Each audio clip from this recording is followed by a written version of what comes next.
Welcome to the Patrick Real Estate Show, where we explore the fascinating world of real estate investing with your host, Patrick Switek. Patrick is a dynamic young entrepreneur and an accomplished real estate investor who's passionate about helping others achieve financial freedom. Each week, we sit down with some of the most inspiring individuals in the real estate industry and delve into their personal journeys, lessons learned, and secrets to their success. Let's dive into this week's episode. Hey everybody, today we are welcomed with Marisa Grover, and she is a systems expert. For the people that don't know who she is a, like I said, systems expert. She basically helps people get out of the day-to-day operations of the Airbnb short-term rental business and helps them function from solopreneur to business owner. And I think that's a very important step, because a lot of times when we get into this business, we want to make sure that we don't have another job, right? We don't want to get ourselves into the track of doing everything ourselves, because we don't have to. There are very capable people and systems and tech that you can use to really leverage and make this a lot easier of an operation to handle. Because granted, there is a lot of things that we have to do day to day. And she's helped people from less unit counts all the way up to hundreds of unit counts. And I'm really excited to have her today to just chat with you guys about just systems and taking yourself out of the business more and more. Yeah.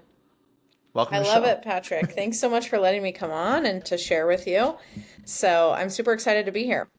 Awesome. Hey, first, we have to find out for the listeners how you even got into this space. How did you learn yourself here? Yeah, good question. So I started hosting when me and my little family, I had one little boy and my husband, and we moved away from our family that lived in a different state. So my husband wanted to get his doctorate degree, so we moved to Texas, and we came here, and not too long later, our extended family wanted to come visit us and see Texas and see where we lived and see my little boy. But we just decided we didn't want them to stay in our house, and so they bought a short-term rental. And I was like, okay, if you're going to front the money for that short-term rental, then I'm going to learn the knowledge and I'm going to help you run it. I can't bring the money, but I will bring the resources and find cleaners and start managing it. So never did I expect to be here and helping other people run short-term rentals, but that's what it turned into. One property turned into 10 properties and then a management company. And I partnered with a couple brokerages and had those partnerships fall through. So I have actually built my short-term rental management company 3 separate times. So if anybody knows about systems and operations and why they're so important, it is me, because I've had 19 units stolen from me, management companies taken away, failing brokership partnerships, and I've learned a lot about real estate and licenses and all kinds of things that have to do with that. So anyway, that's me. Now I spend a lot of my time, I have 45 properties in Texas, and I spend all of my time coaching and helping other people get out of their business and become the CEO of their business. Like you said, solopreneur to business owner. So I have an online community where people can ask questions, and I have a coaching program where we actually develop all of your systems. We go through onboarding, we go through maintenance, we go through training, we help you find an operations manager, we build your job description, we build your KPIs. Literally all of that we guide them through, and by the time they leave that program, they are the CEO of their business, and their business is fully supported and fully documented so that somebody could come into their business and follow those SOPs to run it without them. That's amazing. And so how many clients do you currently have? Just curiosity on that. Yeah, so we only support 12 clients at a time. We never go above 12 because it is so personal. We literally get into the messaging with you and your team and understand what your pain points are and what your organizational structure are and what your KPIs are and how you're utilizing tech or not utilizing tech in ways that you could use it better. And so we intentionally keep it very small because you get to work with me and my amazing team, and we just cannot support large amount of people to provide the quality of support that we're looking to provide. Gotcha. And cool. I know some of your or one of your clients specifically is a bigger manager. There are bigger management companies you work with. What is the biggest company you work with? I'm curious, like how many units? Yeah, so the biggest company that we have worked with is 185 units. And Sizable. Yeah, they had a large team, but the team was just very disorganized and no one really knew what their responsibilities was. And so it was like everybody's responsibilities were everybody's responsibilities. So we had to come in and really streamline that. They had no virtual assistants, and so we had to get those in place. And it was like their accounting department was working 3 weeks out of the month just to produce owner statements, and they were still wrong. And their guest communication department was working 24/7 and still not responding in timely ways, right? So they would take 2 hours to respond to guests or never send maintenance or never send help. And we were able to streamline all of that. Well, let me ask you also, because we didn't really get too deep into this as well. How do you have the systems operations background? Is it something you've done in the past, or just curious. Yeah, good question. I have not been a systems and operations person in the past. I was a college teacher for a while, an athletic trainer for sports and high school sports and college sports. But when I started my business, I was like, oh, short-term rental management's not going to be that hard, right? So I jumped in with both feet. And when my property management kept growing, my business kept growing, I started to realize like all of this is falling in on me. And I am the bottleneck in my own business. And there is nothing more like infuriating than looking yourself in the mirror and being like, oh, I'm the problem. Yeah. And I think a lot of entrepreneurs just wait a little bit too long to make that realization, right? We get so far down the road thinking that everything is great. And then you're like, I cannot go one more day like this. This is horrible. And so I was working 100-hour weeks for a while with all these properties and coordinating maintenance and calling people all the time and responding to guests. And I was like, okay, something's got to change. And so I decided that my entire focus was no longer going to be growth. It was going to be systems. And so I reframed everything that I was doing to build systems and to document everything that I was doing and to train people to think and act and talk like me.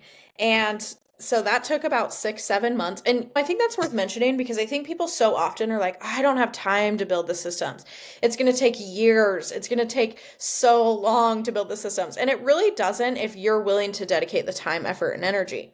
And the way that I always say this is if you aren't going to dedicate the energy to build your systems, you need somebody to dedicate the energy to build the systems because it matters so, so much. But anyway, I dove in and now I only work less than 5 hours a week in my management company for all the properties. And I was like, okay, I think I could help other people do this. So I started with just one client. And like I said, now we support about 12 clients at a time. It's very detailed work trying to build other people's businesses and systems, but it's something that I get a lot of joy out of. Nice. Really good. Let's dive in to some tactical things that you would recommend. Obviously, the first step, let's say we're starting from scratch, right? There's a lot of basic things, and let's just maybe quickly go through the basic things that you need in your tech stack. Tech stack meaning the technological systems and softwares that you're using to be able to put it together. What are some of the basics? Yeah, so I use Hospitable. I love Hospitable, and I would recommend any property management software. I think that's a really good starting point. A lot of hosts don't have anything like that yet. So if you are listening, you probably do, and you're off to a great start already. I love Hospitable. It's grown with me and scaled with me, and that's who I would recommend. But my other favorite is OwnerRez. So those are my two favorites, but there are a lot of good ones. I think there's a lot of great ones that have a lot of really fancy technology, but I don't think it matters what software you use. I think it matters how you use the softwares that you have. And so I think so many people get caught up on trying to pick a software and they're making spreadsheets of what does OwnerRez have versus Hospitable versus Hostway versus Hostfully. And then they're stuck in indecision for this time. And they're like, I can't choose. And this one's this price. And I would just say, make a choice. Just make a choice with what software you're going to use and just roll with it. It's not the end of the world if you have to switch one day, but you are holding yourself back by not actually making a choice. And so just choose something that has the features that are most important to you, not the one that has the most features, period, and just start moving forward. Yeah. Okay. And yeah, I'm curious, like when you first start with a client and you work with them, what is the assessment of their business that you do? Do you start with that, like the core technology? That is a good question. And the answer is no. I don't start with the core technology because I don't think it matters as much as this one thing. And the one thing is the culture. What is the culture that you are building? How do you want your clients to feel when they talk to you? How do you want to sound when you talk? Who is on your team? Who are the people on your team? Okay, where are the gaps in the organizational chart that we're building? Do you have an operations manager? And if the answer is no, that's okay. But if the answer is no, then who do we need to put into place to help support not having an operations manager? Do you have a virtual assistant? Again, if the answer is no, that's perfectly fine, but who is picking up what a virtual assistant typically does? So we start with organizational charts. We start with defining your brand. I think so many people just jump into co-hosting and jump into short-term rental management without actually knowing what they're building. Are you a boutique, small vacation rental management company that provides robes for every guest? Or are you someone that's trying to grow on a really large scale? Because I can't build your systems and I can't tell you what software to use. I can't do anything until you know who you are and I know who you are. And so we start there, and we start by defining, what should employees feel like in this company? Should they feel valued? Should they feel like their opinion matters? Or should they feel like they're a subordinate? Like, how should we feel? And when we're talking to guests, it doesn't matter who's talking to guests, but how should the guests feel? Are we going to say things like, "This is noted. Thank you so much for bringing this to our attention," period? Are we going to say, "Oh my gosh, I'm so sorry that you experienced this. I'm going to get someone over there to take care of it right this instant," right? Like, how are you going to take care of your guests? And that is the most important thing. After that, we can dive into softwares, but we need to know who you are first.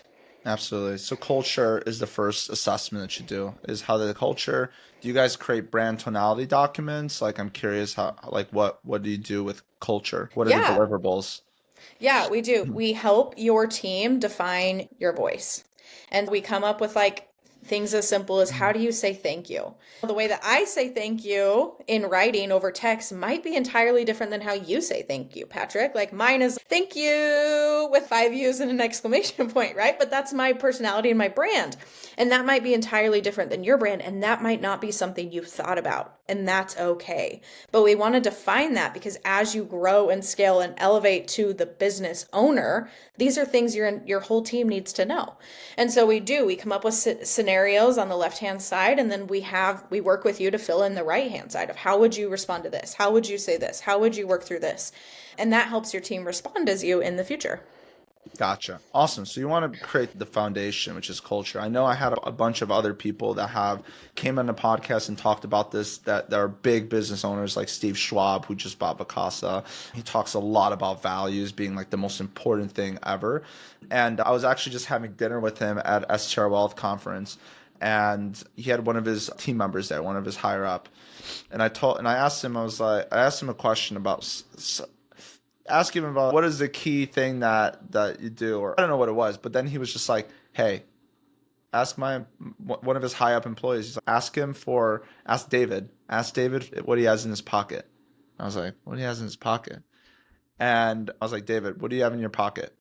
And he's like, "Oh," pulls it up, and then he opens. It was literally like a leather encompassing like book, and I opened up the latch, and there was the core values that they have for the whole company. And he was like, everyone that's high up in my organization has that book, because it's the most important thing to understand if you're looking to build a company, and to do that across the board. And that's all that I needed to know to really understand that culture and values are some of the most important things you need. Most important, I think, and I'm sure we'll touch on this a little bit later, but so many people approach me and they're like, "Okay, the first thing I want to do is hire a VA."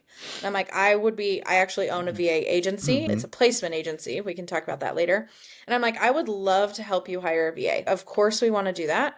But before we bring on anybody, we need to make sure we have the culture. And even in that, when people want to bring on a VA, they're like, "I want someone with short-term rental specific experience, and I want someone who knows how to work price labs, and I want a revenue manager, and when they have this like list of very tactical skills that they're looking for in a virtual assistant or anyone. And I'm like, throw that list away. It doesn't matter. All of that can be trained if they fit your culture. If the person that you're bringing on is going to embody the vision that you have for your company, they can be trained on skills. They can be trained on operations. I was trained on operations. I didn't know anything about this 10 years ago. So all of that can be trained, but one bad apple on a tree can poison the whole tree. And so we want to make sure that we're getting the right people that know your vision, that know your culture, that know your core values, and that they will embody and resemble them in your team before we bring anybody on. Yeah, absolutely. Cool. Obviously, let's say it's obviously an extensive process to do that. But let's say that that's the first thing that's been done. It's been done. What is the next step? The next step is trying to identify what you are in your business. So there's so many people that are like, okay, we have our culture, I'm ready to hire, and all of that is great, and we can hire. But if we don't know what you are still involved in your business, how can we build the job description for the people on your team? And we can absolutely do that. But like a simple example for you guys that are listening that may know is something like, do you call plumbers? Do you call plumbers in your business? And some people will be like, yeah, no one else knows how to call a plumber. We can train them. You can train them. And we need to get your personal cell phone number out of anything related to the company. And I suggest everyone sign up for Open Phone or Ring Central, allow you to create a business line. And we can build SOPs on how to talk to plumbers and how to talk to vendors. And I know if you're listening, you might be like, oh, but nobody knows my plumber like me. Like we're friends and we've had a great relationship for years. That's why we just spent the time to build your company voice. That's why we just spent the time to make sure that they feel like they're getting the same treatment as you, right? So get your phone number off of Airbnb. Get your phone number away from being the first person that people call in your business. So sign up for Open Phone. Get that rolling. And then, yeah, we want to look at your tech. And it's not just necessarily looking at your technology, but it's how are you using the technology? Again, something very simple that I see here is we'll just use Hospitable, for example. A lot of people are still reviewing every single guest that stays at their properties. That can be automated. I promise you that can be automated, and you can set up automated reviews. And that's just another thing. Lots of technologies are doing this and people just aren't using it. You're already paying for the tech, so let's utilize what you're paying for. Another example is I love Turno. They are my favorite. There's Breezeway and Turno are cleaning management tools. Both are good.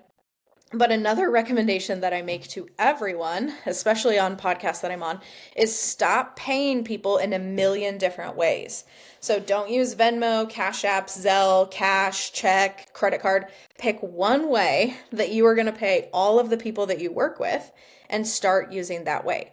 So if you have cleaners that are on Turno, pay your cleaners on Turno. That is one process that you can fully automate. And same with like plumbers, vendors, HVAC technicians.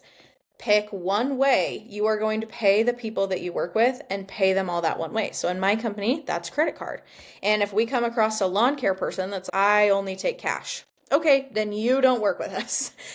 That's part of building your processes and building a company is understanding what you stand for and what you will not tolerate. And that's one of those things, the way that you pay people and the way that it carries the weight through your whole company onto your bookkeepers and everything, it really matters. And so that's a process you can streamline for sure. 100%. And so as you're going through this, so that's the key indicator. Is it working on the technical systems at this point, or are we still working on trying to understand what that person, the solopreneur, needs to let go? What's the priority there? Yeah, I think it really comes down to something a lot of people don't think about is like, what do you actually want to be in your company? And some people may say, I don't want to be involved at all. I want to be essentially a stakeholder in the company. Okay, great. Then let's put the systems and the technology in place so that you can be that.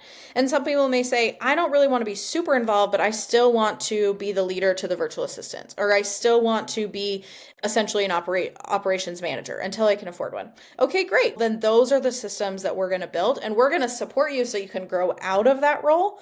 But I am never going to project my goals on somebody else and say, you have to do this. This is your role in your company. But I think that's a big part of it is like understanding people's goals. And another thing we do, Patrick, to help answer that question is we help them identify what a CEO even does.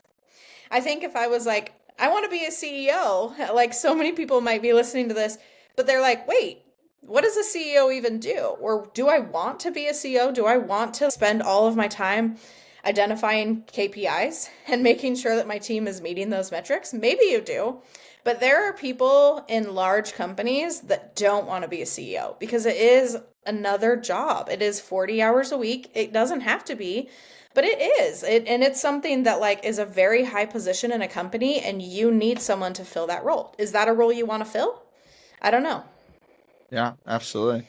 What's interesting is as we're at a point where we're big enough to hire high level positions, the one thing that's causing some issues is when we were smaller, of course, we wanted all these systems and people and whatever, but we couldn't afford it. 'Cause there's always a trade-off, right? Like people are like, oh, I want to be fully out of the business. When you're fully out of the business, you're paying for your time back, right? So your business might not make as much money as you'd like when you pay a CEO $200,000 a year or whatever the case may be. So that's one other thing that I realize is there's always a trade-off with what decisions you want. And with building your business, it's if you want to be less involved, you're gonna have to pay money and you're gonna have to there's a cost to it. So I think a lot of people and letting don't. go of control also. Oh, That's also control is important. a big Yes, one. that's a big Control one is a too. big one. Yeah. Yeah, I think a lot of people get into short-term rental hosting thinking this is all wins. Like this is all easy. It's I can manage everything. And I don't know that necessarily people think it's gonna be easy, but they don't see that there's costs associated with it. Like all the software that you're using and all the tech that you're using do have costs. And then you hire employees and the cost goes up. I certainly don't make as much money as I could make Yeah. because I have a team in place to support me, and that's okay. But it really is buying back your time. That's what it is. It's buying back your time. It's not leveraging people and not paying them. It's what is your time worth in your business and making sure that there are people to support anything that's not worth that. So if your time's worth $1,000 an hour, you need to be only doing tasks at $1,000 an hour. How If do you your know time's your time's worth $1,000 an hour? I would start listing out all the things that you do in your business. I would start listing out every single thing that you do in your business, everything, every single thing. And I would start putting a dollar amount on the tasks. I sent a message to a guest. Was that $1,000 an hour task? Would you reasonably pay someone $1,000 an hour to send a message to a guest? The answer is probably not. Yeah, but how do you get the $1,000 hour? How do you get that? Go on Indeed and search what people are doing for $1,000 an hour. Just look for job descriptions and you can even look at what does a virtual assistant do for $5 or $10 or $15 an hour, and how much of that could they take off your plate. But I would say that like pouring into your team and teaching them and coaching them is a lot higher dollar value than responding to a guest message. And I think the only way to do that is to actually write down the tasks that you're doing in your business, and you will start to see, okay, this is worth more. This I can pay someone to do. This is a higher level activity, evaluating a profit and loss statement. That's certainly not a $10 an hour task. That's something that you need someone making decisions and evaluating that statement to know, okay, is this working? Is this not working? Should we get a different tech? Should we hire a different person? That's a higher level task. And you don't know that until you put it on paper compared with other tasks. Right. No, I agree with that sentiment. The idea that your time is worth more than a $5 an hour task. Whatever that time is, it's most likely worth more than a $5 task, most likely worth more than a $10, $20 task. So I agree.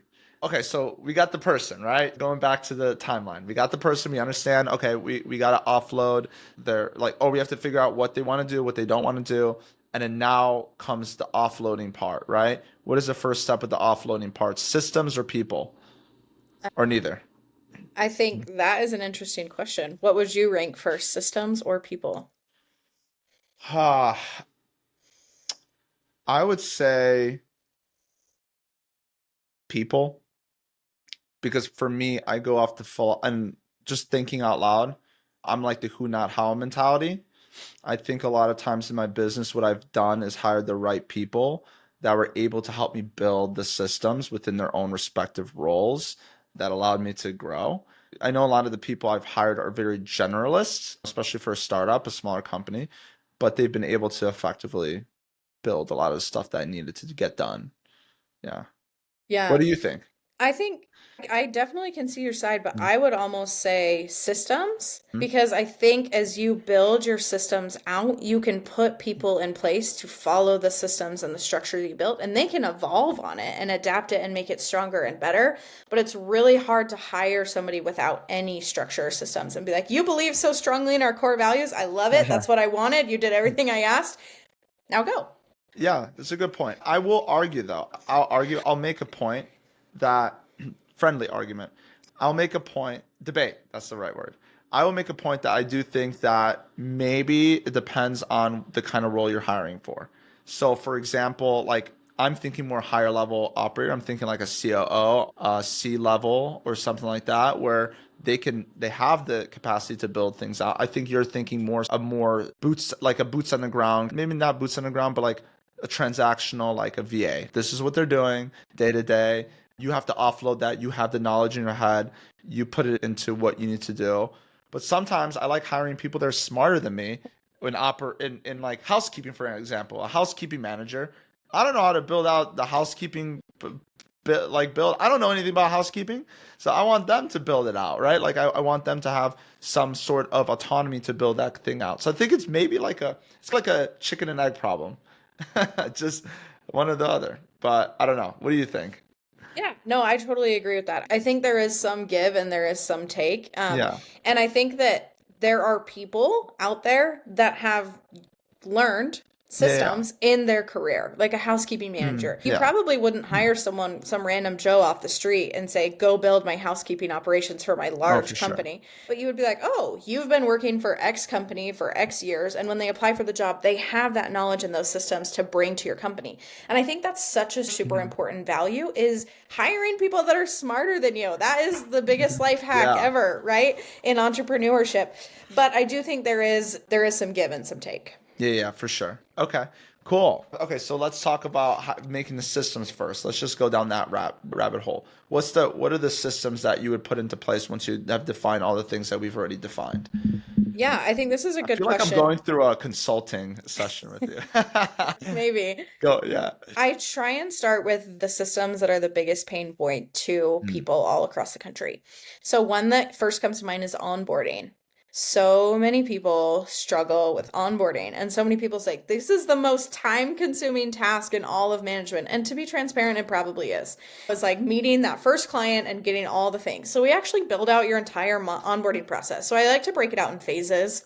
Like phase 1 is like initial contact and getting to know that person and seeing if they're a good fit for you. Phase 2 is like signing the contract and getting the onboarding fee phase paid and all of that. And then we're really moving to photography and building the listing or getting a designer involved or staging or anything like that. And then we've got to go actually set up the listing, if you have a marketing plan or something, get that in place and get that going. And then it's really retention. Like, how are we going to retain that person, right? And each of those have a bunch of steps in them, but I like to build this out so that when people go and meet a client for the first time, they know this is my expectations for my company. This is my expectations for you as the client, right? This is your expectations of me. And I like to have that fully documented in a very professional pamphlet or something that you want to show the client, because that makes you feel more confident going into that meeting. That also makes the client feel more confident in you. Like I said, lots of steps in there, lots of different things and email sequences that we build and onboarding forms and required items. Like maybe you have a required lock that you expect people to use. I do. But if you don't tell them up front, and if you don't have that documented, it makes it really hard when the client's, I don't want to pay $500 for a lock. I can easily say now, well, you don't want to work with me. That's what we require. But I think a lot of people are like, oh, if you don't want to, no problem. No, it's okay. We'll just do it without. Yeah. But then they're the one running to the property at 2 p.m. before check-in, trying to hurry and change the code in the lock because their systems don't sustain their growth. So onboarding is one that we focus on a lot. We build your onboarding process. Another one that's really challenging for a lot of companies is maintenance. How do we handle changing the HVAC filters and changing the carbon monoxide detectors and making sure the fire extinguisher isn't expired? And like, how do we handle those things? And Patrick, there's basically 4 or 5 ways that maintenance is reported, right? It can be reported from a guest. It can be reported from a maintenance person. It could be reported in a review, like in private feedback. Hey, just so you know, this was an issue. It could be reported from a homeowner. And there's a bunch of different ways, but those are the core 4 or 5.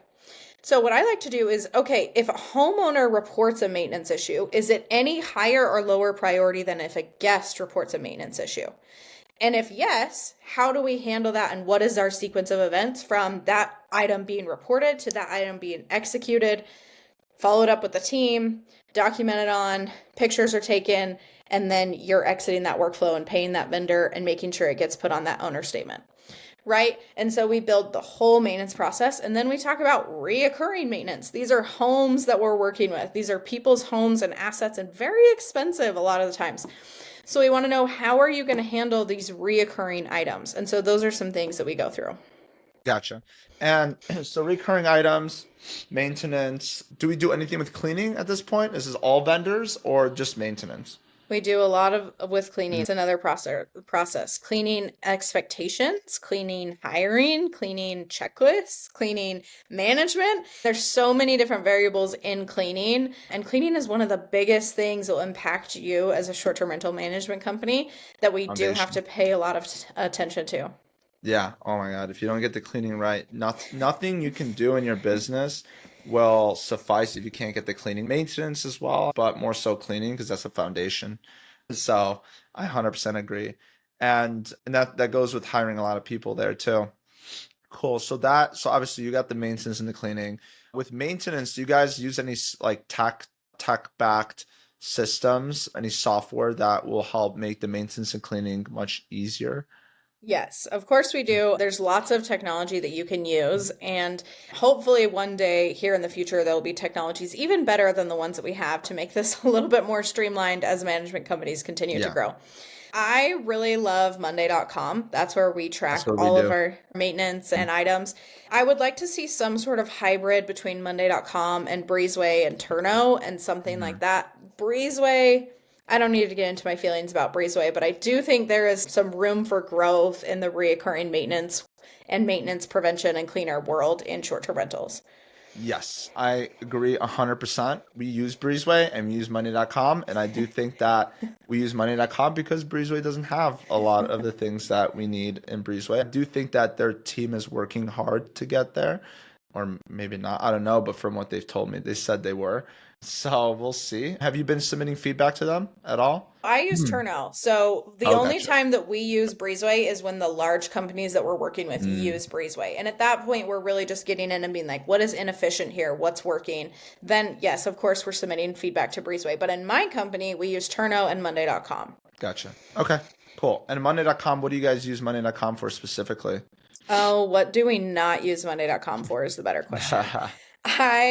We use Monday.com for content creation. We have a whole content creation board of like things that we're putting out on Instagram and captions, and that's not what it's made for, but that's what we use it for, right? We use Monday.com to track onboarding. So we know exactly what phase we are in the onboarding process. Same with hiring, making sure that if we're interviewing 5 different people for one position, we're tracking their application and their videos and their resumes and all the things. Like we use Monday.com. We are really getting our money's worth in that software. That's awesome. And then you also have, if there's like a maintenance issue that happens, let's say something goes wrong at a property. Walk me through the workflow of something going wrong at a property. Let's say a guest shows up and the hot tub's not working. I think this is a really tricky question to answer on a public forum because I think everybody would handle this so differently. Yeah, true. Yeah. That's true. How are you guys doing it? In my local market, we have people that are so embodied in our business and so excited that they're paid on time and they're trusted and they're valued that if somebody checked in and a hot tub wasn't working, we would probably have somebody there and that issue resolved in 30 minutes or less. Wow. Okay. But that's not most cases. That's not most cases. What if it's like a next day thing? Oh, it's not going to be ready until I have to fix it, but I have to come in. I don't have any availability tomorrow. It's going to have to get done by the next day. I think. How do you track that across multiple days? Do you leave that on Monday.com? Of course, we're putting that in Monday.com and making sure that when you're changing over the shifts, if it's not me, but it's somebody else tracking that, we're making sure that is communicated to them, what's going to happen, when the vendor's going to show up, how to say the guest. But I think the most important answer in any maintenance situation ever is to show the guest kindness and empathy. I had one company that I was working with out of Seattle, and they're like, a guest checked in and the roof was leaking on them, but our vendor will come in 2 days. I'm like, okay, if I was the guest and I checked into a house and the roof was leaking on me, that's not how I'd want that handled. Yeah. That's so true. So I think it really just, that's part of my job, right? Is coming in and be like, okay, I see what you did here, but here's how we could improve it for next time. And we just have to be respectful to these people, right? They paid a lot of money to stay here. And so how are we going to treat them with respect? And then moving forward from this, we have to decide, what is our refund policies? When do we refund? When do we not? What do we do with harassment and bullying? I don't know if, hopefully, Patrick, you've never had to deal with that, but sometimes guests get really aggressive when their vacation or their anniversary trip is ruined. And how do we handle that? And who do we report it to? And who's part of the escalation team? There's so many processes. Yeah, totally. There's so much that goes into it. Let's backtrack back. Let's go back to the systems, right? The systems, obviously, we're talking about it. Money.com, you mentioned maintenance. What other departments do you think are priority before you get into people, getting the people in place? Tell me more what you're asking. Because you're talking about, okay, we need systems first. And you said maintenance is the first and then cleaning second. Is there anything else that we need to hit on systems that makes sense? Yeah, I don't know that I would necessarily call maintenance first. I think it just depends on what process is the most pressing and demanding of your time. So onboarding, maintenance, cleaner management, hiring, training operations manager, hiring, training virtual assistants. Those are the big 4 processes that we focus on because they have so much pain point and contention there. And once we get those processes dialed in, we're really looking for one-off processes like the ceiling linking on a guest. Okay, now we need to develop an escalation process or a ticketing process or a refund process. All of that comes with that. And then what we really like to do is once we get some of these systems dialed in and moving forward, we'd like to teach your team how to solve them without you. That's what the process is there for. But we also want to build the critical thinking. So even if you have a process, there's going to be one-off situations. There's going to be situations that they don't know how to handle. So we want to teach them, like, what is the escalation process before you bring this to me? What are you doing? If you don't know how to handle something, what's the first thing that you do? If you don't know how to handle something, what's the second thing that you do? And how many steps does it take before you ask Marisa or before you ask Patrick? And when you do ask Marisa or Patrick, I want to know, what have you tried? What have you researched? What have you done? And what is your proposed solution? Now that you've went through all of our SOPs and our, resource data library, what is the solution you're bringing to me? Don't bring me your problem. Bring me your solution and I will help you troubleshoot that. And that's something that you have to teach. Awesome. So that is a whole nother thing, which is you have the people, right? Hiring the people, but then you have to train them. But hiring the people, let's talk about hiring the people. What are some of the first people that you hire? Is it VAs? Do you go straight for the operations manager? Can you talk through, depending on what you're seeing through the analysis when we talked about in the beginning, what kind of decisions are you making now with people after your initial findings? Generally, the first 2 people that we hire are virtual assistants and operations managers because I find that so many solopreneurs are doing all of those things alone. Well, sorry, before I interrupt you, I'm going to interrupt you for 1 second. What do you know at what points you do that? Just so for people that are listening. So virtual assistants and operations manager? Yes. Yeah, that's what I was just going to get into is not everybody can jump into an operations manager. Not everybody knows how to hire an operations manager. This is something that in my program we spend so much time talking about because, and I'll just say it here too, operations manager you can pay on a lot of different levels, right? You can pay them an hourly level. They could be more of like a local partner or an onboarding specialist, or there's so many roles that you could break that up into. Some operations managers are paid salary. Some are paid a base fee plus a net revenue share. Some are paid. There's a million different ways. And I think when you first think of, I'm going to hire an operations manager, the first thing that you think of is, oh, it's going to be $70,000 a year. Well, as we get more creative, because we are entrepreneurs, we are business owners, and we've been so creative up until this point, it's just a matter of, okay, is there another way that I could fill this need that doesn't have to cost me $70,000 a year? Like I said, maybe that's just an onboarding specialist. Maybe that's all you need, right? So let's start there. Maybe you need someone like I needed in my business. I was like, I just do not want to meet another plumber at a house ever again in my life, right? If they're like, I need somebody to meet me that's over 18, it's not going to be me. So who is that person? Or there was like security systems that needed installed, and their policy was somebody over the age of 18 has to be in this property. That's not going to be me. So I think you just need to evaluate, like, where are you spending your time? When you grow and when you scale, so this is where we'd bring in an organizational chart. This is what you look like now. This is what people of your caliber on your trajectory look like, right? On an organizational chart level. So when you're growing and scaling, I do think you need an operations manager at some point. So you could start with something a lot smaller. That's perfectly fine, like we just talked about. But at some point, you're going to need an operations manager. And what that person's job is to monitor the virtual assistants, to answer the questions, to help them troubleshoot problems, to help execute your refund policies and your maintenance policies and all the things that we talked about. But as far as, so that kind of answers when to hire an operations manager, is like when you've tried all the other minor roles and that's not working, we're going to move to the operations manager level. When to hire VAs? My answer to this is really simple, and it's yesterday. Yesterday, we should have hired virtual assistants. They are the most powerful and underutilized resource, I think, in the short-term rental industry, and I think in any industry, if I'm going to be completely honest. There are so many people out there that are in short-term rentals, that are not in short-term rentals, that have social media management business or plumbing business. I work with a lot of plumbers, it's HVAC businesses. Somebody can come in and actually help you send your invoices and help you schedule your appointments and help you know what technician to send on what call. And that's not even related to short-term rentals, right? But there are people that are loyal. There are people that want to work with you, that want to build your business. And instead, we're just like burning ourselves to the ground trying to do it all. Right? Get employees in your business that can help you grow faster, help you scale faster. Absolutely. Oh, okay. So you got to get through that. Okay. So so operation manager obviously is a key role. I know that there's a lot of people, a lot of times when I see it personally across the people that I've worked with is around 25, 30 units. I start seeing, hey, you're doing a lot of the boots on the ground stuff. Maybe you should let yourself out of the boots on the ground stuff, hire an operation manager, and that's usually where they start thinking about it.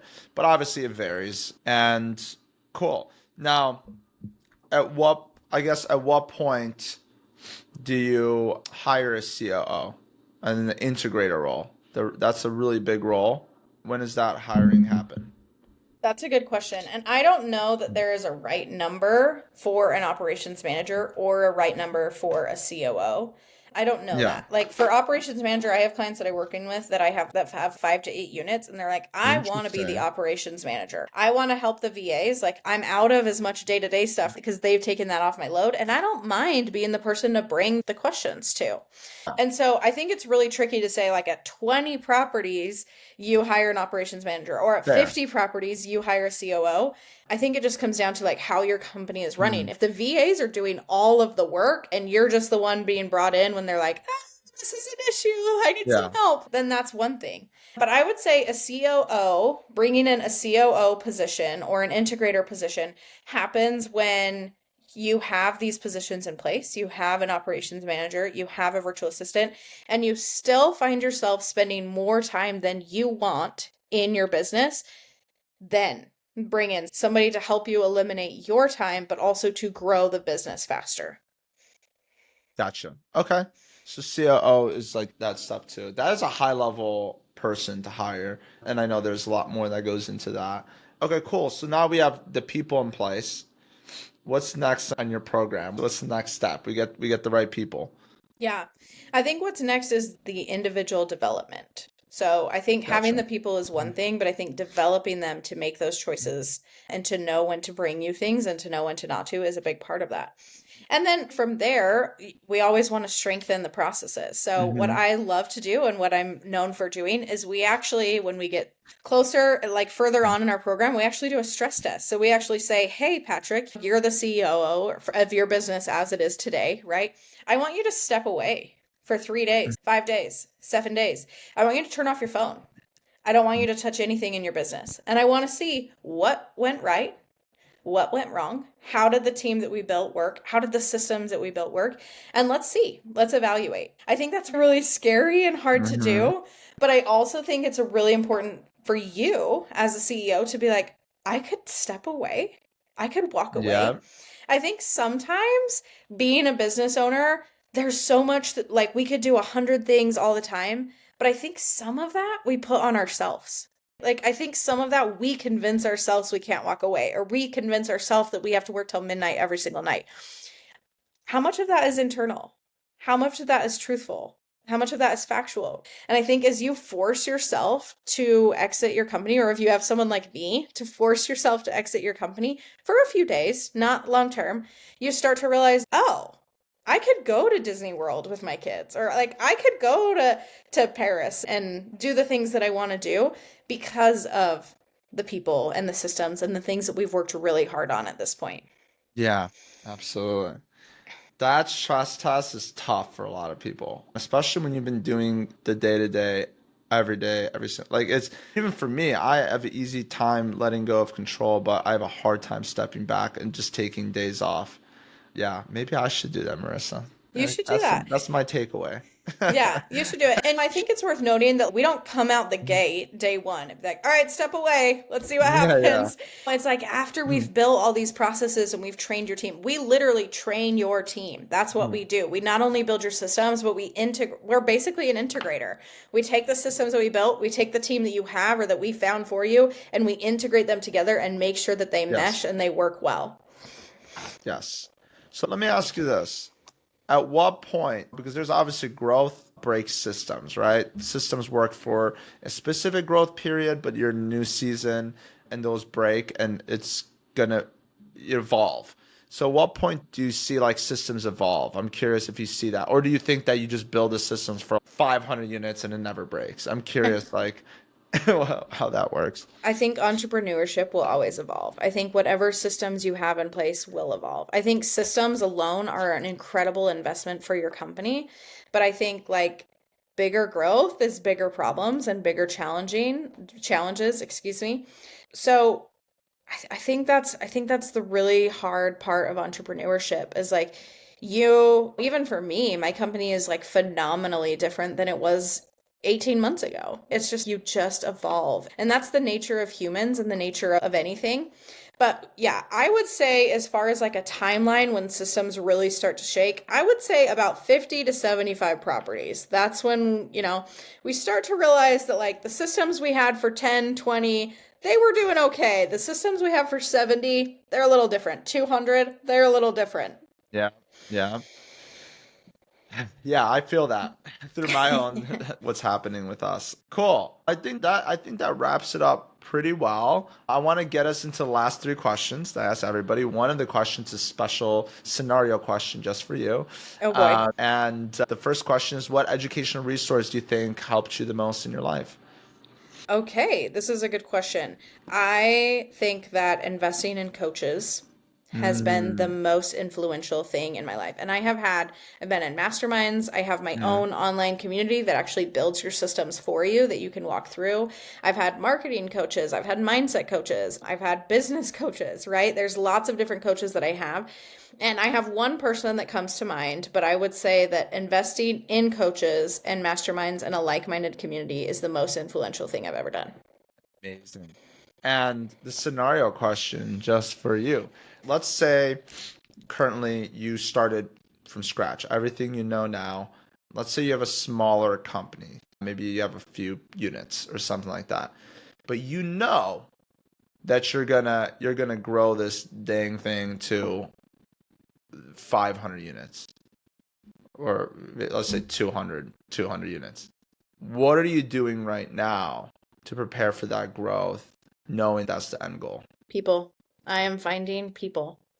Just like you said, Patrick, let's just throw this out for an example. Just an example to your question. Let's say today I was to go buy a hotel. Let's just say a small hotel down the street from my house. Let's just say I was going to go buy a hotel. And I knew in the next 5 years, I'm going to buy 100 hotels. The first thing I would do is find the people. Gotcha. And how would you go about finding those people?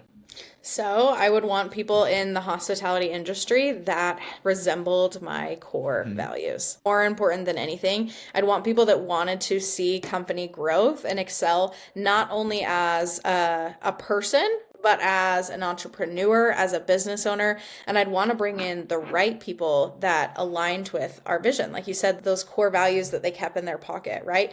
People that were going to go find deals for me, people that were going to run the boutique hotels for me, people that were going to operate and communicate with the guests, people that were going to do all the marketing for me. If I'm going from one hotel to 100 hotels in 1 year, we need people. Yes. Lots of people. A lot of people. Do you so you build out the org chart and then you like as if, you're doing everything, but as if it was a big company, and then you just like fill in the gaps where you need them over time? Yeah, so I would start looking at like core business buckets. So like a marketing team, an operations team, an integrator team, a guest communication team. So I wouldn't necessarily fill in the org chart, but I would be like, okay, these are the buckets that I'm going to need. And very likely one of those buckets, just for me personally, would be coaches that have done it. Oh, I thought it was plumbing. I'm kidding. They would get it too. But like for me, we would have all of those buckets, and then it would be like, who do I know that has done this same thing? Yes. And I want them on my team. And they wouldn't maybe work with all of the different organizations that I had, but maybe they would. But it would be like someone there to be like, okay, you have done this and you have helped me. How are we gonna get there? Absolutely. Awesome. And then the last question for you is, what does the future hold for Marisa? The future holds for Marisa is helping more people. I love property management for short-term rentals. I find a lot of joy in that. What really lights my soul on fire is working with business owners that need systems, that need someone bubbly and friendly like me to talk to them when it's hard, and to talk to them when it's great, and to talk to them when they just want to chat, right? Or to share their posts on Instagram and boost their engagement. I like being the person in your corner to help you build your business and to build your mindset. So that's what's in it for me, is continuing to grow and help business owners build their companies. Awesome. And for the people that want to connect with you, how can they reach out to you or get in touch? Yeah, Instagram is the best way to reach me. I'm active on Instagram, so just shoot me a message. And don't feel like if you message me on Instagram, I'm immediately going to go into a sales pitch. Just tell me about you. Tell me about your business, what you're doing, what you like, what you don't like. And let's see if we can find a little system that we can implement in your business to help you today. Cool. Awesome. Thank you so much. Thanks for hopping on and sharing all your wisdom. And I definitely will be seeing you probably at some conference in some future ahead. And hopefully you have an awesome day. Yeah, you too, Patrick. Thanks so much for having me, and thanks for listening, guys. And that's a wrap. Thank you for listening to the Patrick Real Estate Show. If you found this episode helpful, please give us a follow and leave us a 5-star review. Your support truly means a lot. And connect with Patrick in the show notes below. Until next time.